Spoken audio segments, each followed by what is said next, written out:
I am in bed.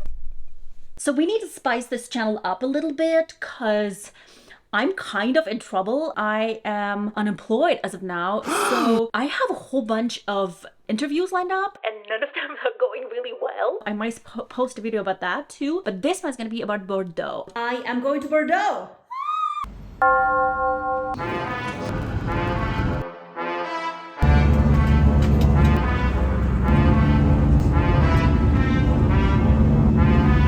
We had some gin tonics on the way.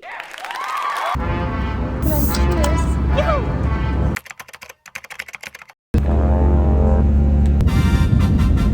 I have a lot of mixed feelings about this.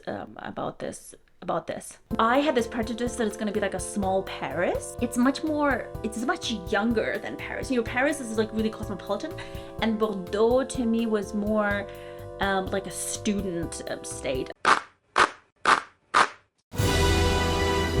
I was expecting like huge wine lists everywhere we go, crazy gastronomy experience where you have to spend, I don't know, 500 euros for dinner for 2 people, which it wasn't. The wine lists everywhere we went were quite modest.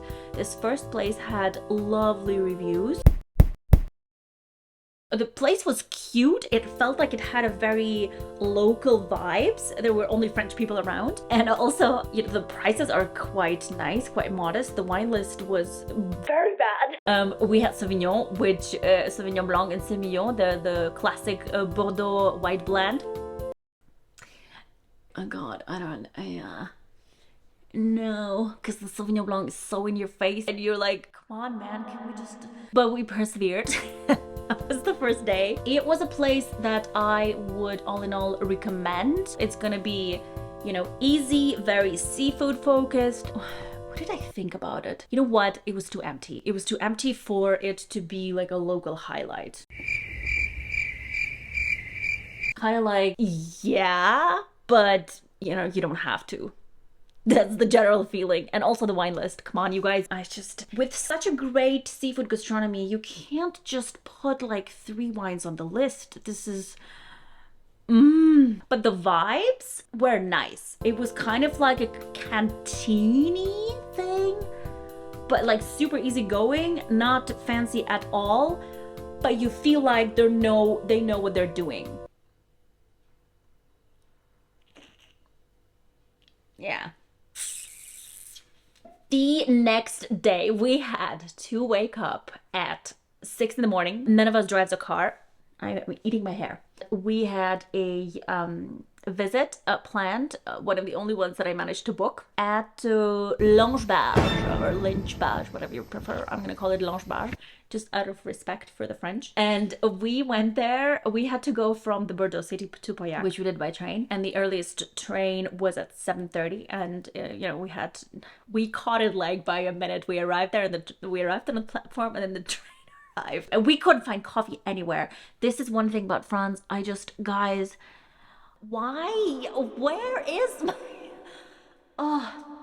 These boulangeries, I'm sorry, but you can't drink coffee there. It's just, if I absolutely have to, then I'm gonna squeeze an Americano on an empty stomach, but it begins with latte and it has to be oat milk. Otherwise, I'm not going.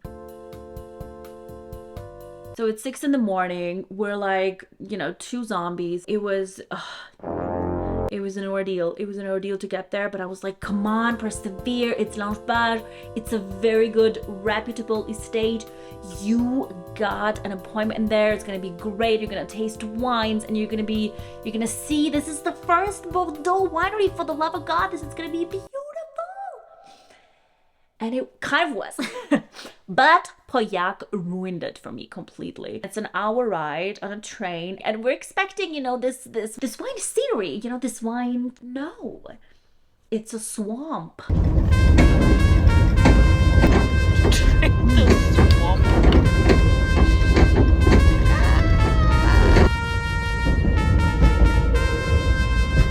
And we're talking the most expensive, one of the most expensive wines in the world. Do you know what I mean? And the fact that we didn't eat anything, of course, added up to everything. So you're kind of sinking into this swamp of bad mood. in Bordeaux's left bank. So finally we arrive and we're like, okay, it is 8:30. Our appointment is at 9. We're gonna have to walk half an hour. And so we walk and this girl decides, listen, it would be so fancy to wear heels.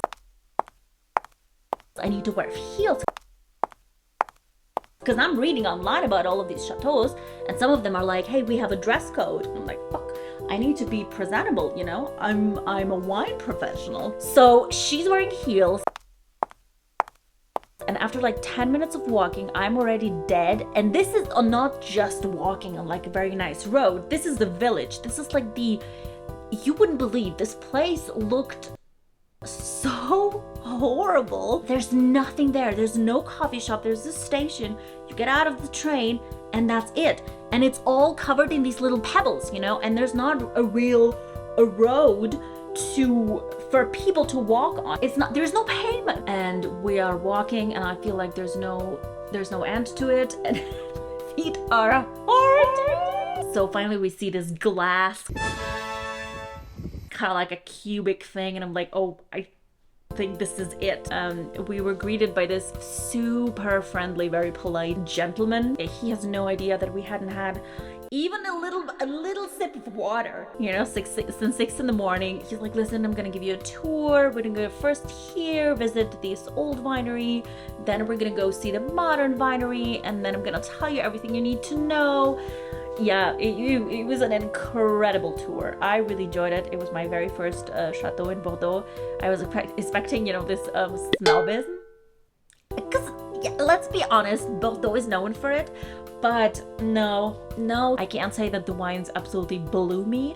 But it's definitely worth the price. But it's very, very different to what I've experienced in Burgundy. Just a completely different scenery, different business, different type of tasting as well. When I used to do tastings for my clients in Burgundy, I could bring out, I don't know, 14 wines. Here is just one estate. It is huge. How many hectares he said they own? That's incredibly big. That's very, very big. And we tasted 3 wines. Three wines.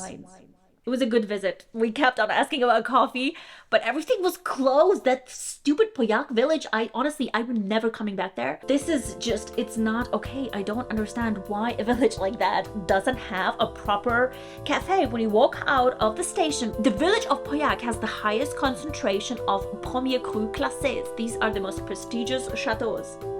How is it that that place doesn't have a proper coffee shop? There should be like a cute French shop offering coffee, and I am complaining. I'm sorry, but honestly, what is this? So we walked 30 minutes back to the station, still no coffee. We're like, okay, listen, we made it so far. We can do another hour without coffee, because when we arrive at the Bordeaux train station, for sure there will be coffee, for sure. We opened the doors of the train station. We're like, okay, we have about 10 minutes before the train arrived. Oh, there's a train already standing on a platform. And there's this guy saying something to us in French. And I'm like, eh? And he repeats it. And I'm like, what? The train is cancelled. You can use a bus, a replacement bus, which instead of an hour, he took like 2 hours to get to the actual train station where he's supposed to drop people off. And thank God we had lunch reservations, which I thought in a very, very super cool place, a seafood restaurant. It was nice, but again, the wine list was just really disappointing. We ordered champagne, 2 glasses of champagne, and they brought them in the most glasses, which I think, honestly, in such a wine mecca, guys, come on, you can't. The small fishes were so delicious. And then the moules frites, I didn't finish them because they were, frankly, a little stinky also. That place gave me vibes of it opening and once being the absolute go-to place. Now kind of like, you know, I don't know. At this point, I was like, okay, what is this trip? You know what? We just went to an apartment and took a very large nap. So we wake up at about 6 and we have this reservations at this super fancy place which is called Son.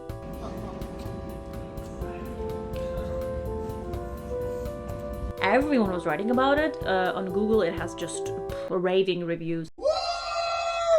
But you know what, after everything what happened, we just kind of tuned down our expectations. This Pauillac thing is just honestly wonderful sommelier. I really enjoyed it. Very professional. It's just a really good sommelier experience. I remember these times when every time a sommelier would approach you, if you're in a fancy restaurant and they have a sommelier, every time he approaches you, you're like, I don't. But now, after I started WCT, I'm just much more comfortable with the wine list and also much more comfortable with having a proper conversation with an expert who pick all of the wines in the wine list. I feel like it's even more uncomfortable for me if there is no sommelier, you know? So I kind of want to have this conversation, the urge, and I want to discover something new. Not necessarily looking nervously for the names on the list that I already know, you know? It's kind of like really exciting to have a conversation with someone who knows what he's doing and who's created this list and who can really guide you through 2 really good bottles. One of them was actually quite cheap. Clos, it was called, and it stayed unknown to me. It was a wonderful Chenin. Kind of bright, but also very lean, so really beautiful figure. It was also a classical Chenin, so you had a very nice, this ripe pear, which I absolutely adore, and this quince and you know, ripe yellow apple. Of course, really immediately you have this lovely wine with your food, which I thought actually the food was less, there were some dishes that we enjoyed. Okay. This is good.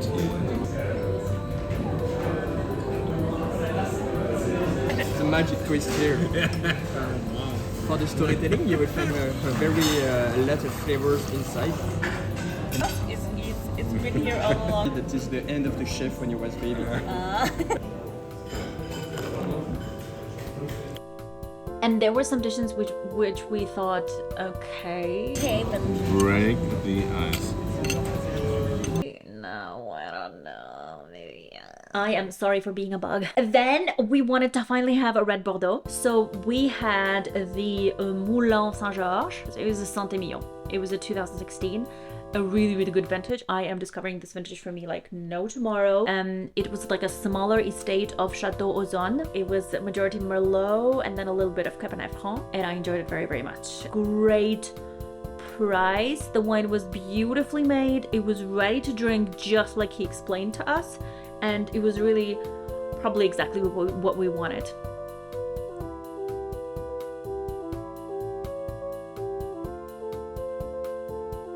So love the experience. There was a little cringe moment in the end when they brought up the dessert. Das Ding ist so total... Oh!